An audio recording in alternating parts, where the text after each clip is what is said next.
And that was the best. I'm having one problem after the other. I don't want to talk about it right now. Um, but I will say I will focus on the positives today. I did go see Fantastic Four. Now I'm not sure what I'm going to call this review. One step back, first steps, and then many more steps, because I think that this movie really did well. And I will say that this movie outshone Fan Stick, which I will defend that movie. Now, the director is Matt Shackman, who did do the docu-series Assembled, focusing on the Avengers and all that.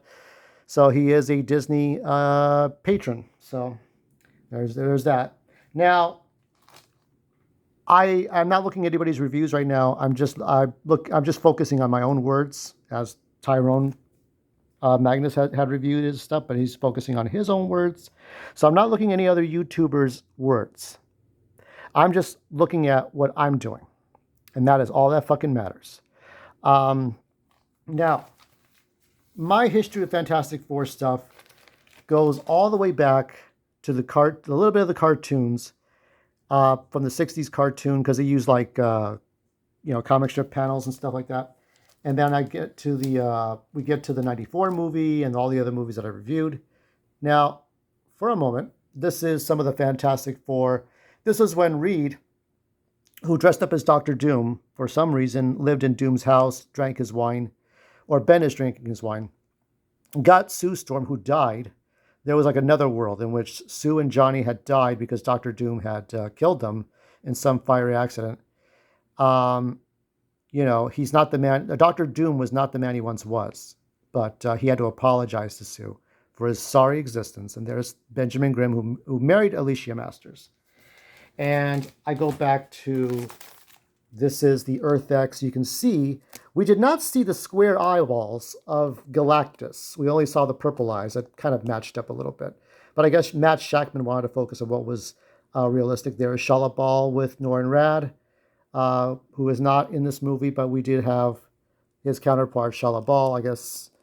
And there you go. That is, let's get Pedro in there, back in frame. Pedro Pascal. So Pedro Pascal as Reed Richards, Eben Moss Bacharach as Benjamin Grimm, I think doing the mocap and the voice. And then there's Vanessa Kirby and Joseph Quinn. Now, let me double check to make sure about one thing about Vanessa. Yeah, no relation to Jack. Jack will deny it, but if he's welcome to adopt her, I'm sure his spirit told me so. He's welcome to adopt Vanessa as his granddaughter or daughter, whatever comes first. And there is a cameo with two actors playing the young Jack Kirby and Stan Lee as they're working in the offices. Like, oh my God, look at that, right? So unlike Silver Surfer, we do see Galactus. Everything that you think happens, happens. The only problem I really had with this, unfortunately, is in the end, we don't get the military might fighting Galactus. It's just the four of them, because the four of them were trying to lay a trap for. So basically, it's Galactus, Devourer of Worlds, which is a nice song. Nice to be devoured. I forgot what it's good to be devoured at the end of the credits at the end. There is a spoilers. Spoilers here. If you want to fast forward to the last few seconds, okay. Spoilers is, I think most people know that Doctor Doom does show up. There is no Robert, though I suspect that Doom is there for Franklin to heal him, so that we will see Robert Downey Jr. And a minor spoiler: there is Red Ghost in a sort of a cartoon post credits, but no John Malkovich. Poor John Malkovich. So that's gonna be a point or two off of that, because I do like John Malkovich. I watched Of Mice and Men, the sort of screen adaptation with Gary Sinise. It was very good. I mean, like the whole with Sherilyn Fenn. If you ever, I mean, I watched that in high school. If you ever get a chance, please watch that. You know, things that we never get to because we're so young as children. But so basically, this is the Fantastic Four in what, year 2 or 3 or year 4. So it's like, imagine this is a sequel to something that we never got. And we just recap everything. We see the four going off into space. So it is the traditional 1960s story. And this is Earth 828 because of Jack Kirby's birth year, birth month, birthday, August 28th. And I didn't know who Jack Kirby was until he died. And they said this Jack Kirby something to 1994. I think it was October 1994. And I started looking up who Jack Kirby was. It's kind of sad in a way. I didn't know who the guy was. And he talked just like, if you see the guy who does the voice of Dan Turpin in Superman, the animated series, the guy who does the voice sounds just like Jack Kirby. And he looked like Jack Kirby. And so Darkseid kills Jack Kirby's counterpart in the Superman animated series. So it's a very touching tribute. That was in what, 97, 98? No, actually like the late 90s. So about a few years after he passed. It was a very good tribute. But going back to this, they have a spaceship. They have a fantastic car. They meet the Silver Surfer, Shalla-Bal in space. Now, all four of them do not shine. It's mostly Reed and Ben Grimm. So Reed and Thing reacting to what Sue Storm and Johnny Storm are doing. You see that Johnny Storm somehow picks up a little bit of Reed's habits and he can do some scientific stuff. Because all you know is that he was like a race car driver, okay? So he does pick up some of those bad habits.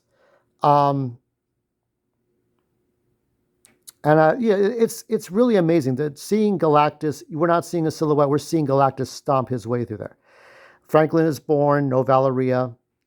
I don't think she ever mentions it. So what happened in my theater, I'm going to give a score now in a few minutes, but let me tell you what happened. I watched the first 10 minutes of this movie. Now, this movie was presented in 4DX as the first showing at my theater. And then the movie literally stops when Reed is giving Sue like a mammogram. Now, everything has this 1960s aesthetics, sort of the sphere TVs and sort of the timeout arcade tunnel look from 1980, not 1980s, but like 79, 80, okay? Everything has this late 70s, early 80s arcade look. So because of the 4DX, everything's, moving around, jerking around, lots of things happening. It's a lot of things. Okay, so it's a lot of effects, and it didn't happen in the first 10 minutes. The same thing happened when I watched Star Trek Beyond. Okay, when I watched Star Trek Beyond, the first 15 to 20 minutes of the movie was in 2D. Then they fixed it in 3D. But they didn't go back to 00000. They just continued the movie, and then they gave us refund tickets. Didn't happen here because what they did was, by the way, I didn't even know there's another Avatar movie coming out this year, Fire and Ash. There you go. So besides Badlands for Predator Badlands, there's not Thanksgiving. Then there is Avatar, Fire and Ash. So I learned this as it is now part of the sort of the watching experience, okay? So we see the preview for Fire and Ash once more. Then the 4DX experience starts once more. So even though this movie is longer than Fan Four Stick, that one is 100 minutes. This is 130 minutes. So that was the thing that I had wanted, no pun intended to Benjamin Grimm. The thing I had wanted was Fan Four Stick to be as long as this. And for some reason, poor Josh Trank's stuff got chopped down. Now, I only watched one of the deleted scenes. I am going to try to see more. But right now I'm kind of stuck. So, it was just a miracle getting my phone. I'm recording from my phone, getting all this to work. Okay.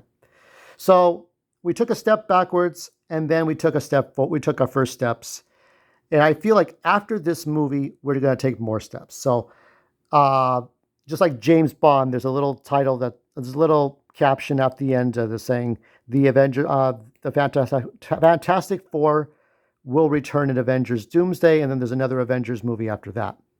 So this is kind of like sort of Batman v Superman. So the only question I have is, when we get to Avengers Doomsday, do we pick up from the 828 universe, or do we go from the 616 to 828, right?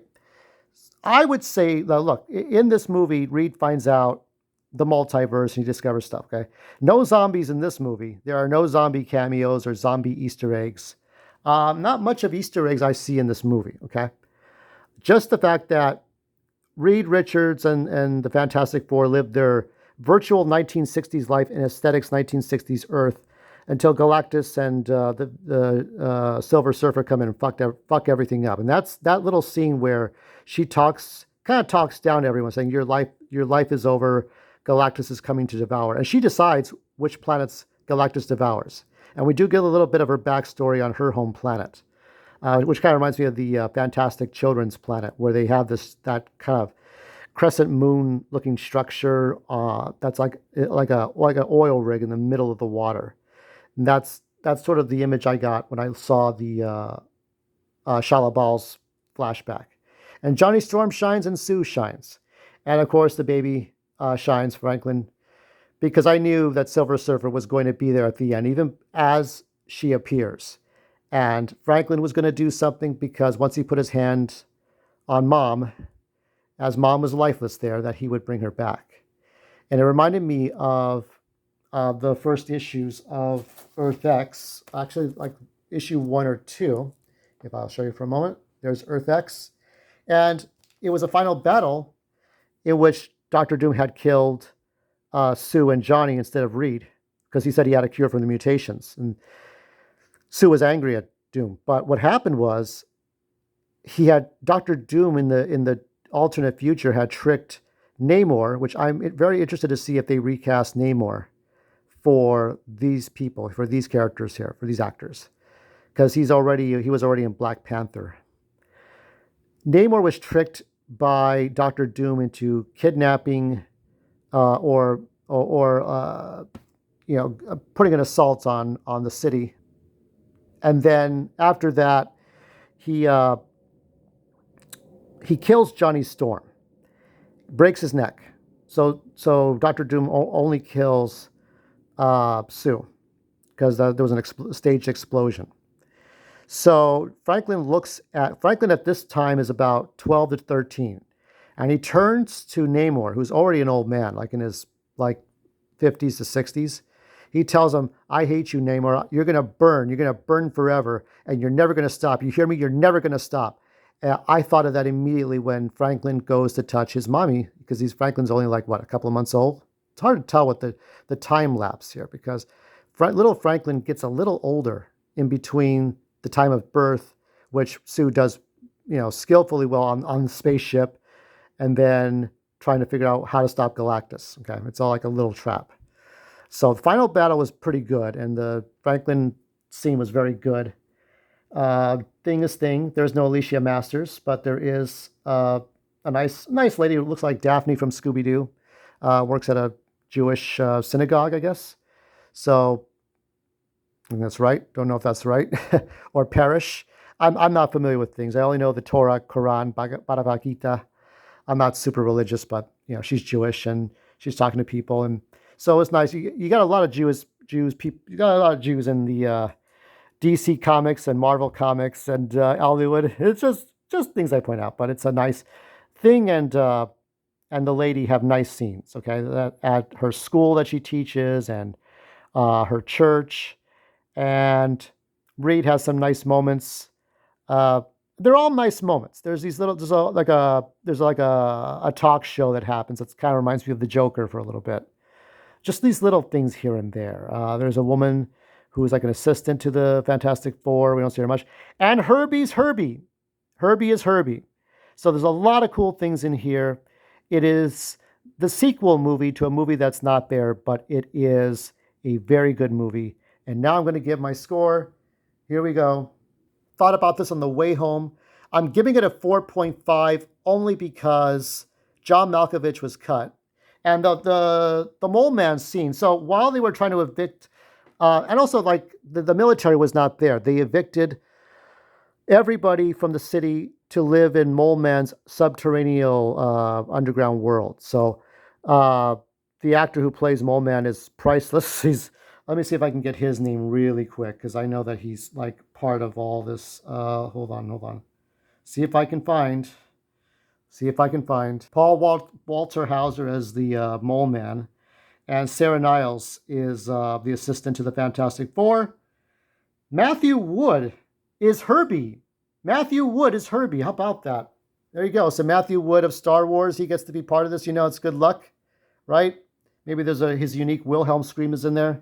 Um, I I I can only imagine John Malkovich's scenes will be seen later on DVD, Blu-ray form. So that's why it's not getting a full 5. A fantastic 4.5. That is my rating. Enough said. Go see the movie. Show your support. Better than Superman. That's all there is to that.